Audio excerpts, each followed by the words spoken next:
But your campaign had an ad showing migrants climbing over walls and so on. That's true. But they weren't actors. They're not going to be doing that. They weren't actors. Well, no, it's true.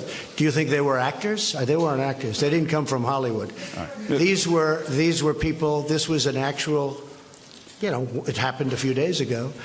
And they're hundreds of miles away, though. They're hundreds and hundreds of miles away. That's not an invasion. Honestly, I think you should let me run the country. You run CNN. Right. And if you did it well, your ratings would be much better. If I may ask one other question, Mr. President, if I may ask one other question, are you worried? That's enough. That's enough. Mr. President, I was going to ask one of the other folks. That's enough. Pardon me, ma'am. Mr. President, that's enough. Mr. President, I had one other question, if I may ask, on the Russia investigation. Are you concerned that you may have? I'm not concerned about anything with the Russian investigation because it's a hoax. That's enough. Put down the mic. Mr. President, are you worried about indictments coming down in this investigation?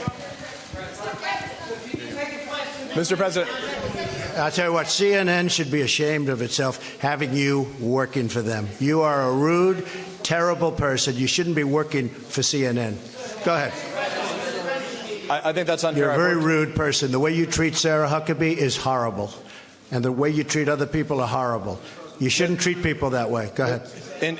Peter, go ahead. In Jim's defense, I've traveled with him and watched him. He's a diligent reporter who busts. Well, I'm not a big fan of yours either, so I understand. To be honest. So let me ask you a question, if I can. You repeatedly said you aren't the best, Mr. President. You repeatedly over the course. Okay, just sit down, please. Well, when you report fake news, when you report fake news, which CNN does a lot, you are the enemy of the people. Go ahead. Mr. President, over the course of the last several days of the campaign, sir, at the end of the campaign, you repeatedly said that Americans need to fear Democrats. You said Democrats would unleash a wave of violent crime that endangers families everywhere. Why are you pitting Americans? Why are you pitting Americans against one another, sir? Peter, what are you trying to be him? No, I'm just asking the question. Let me just tell you. Very simple.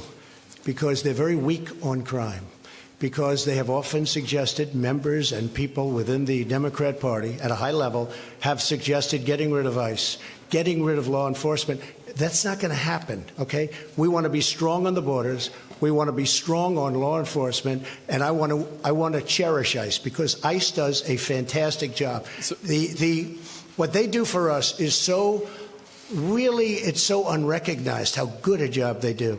So we want to take care of them, and we want to hold them very close because they do a good job. But the question, to be clear, though, the question, Thank you very much. Why are you sit down? But you didn't answer my question. Just very simply, the question is, why are you pitting Americans against one another, sir? I'm not. Is that how you view citizens of this country? I'll tell you what. We won a lot of elections last night.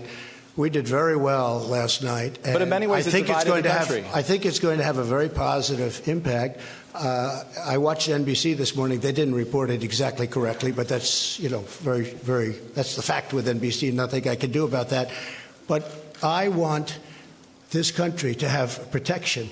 We want security in our country. I want security, Peter. I mean, you maybe don't think it's so important.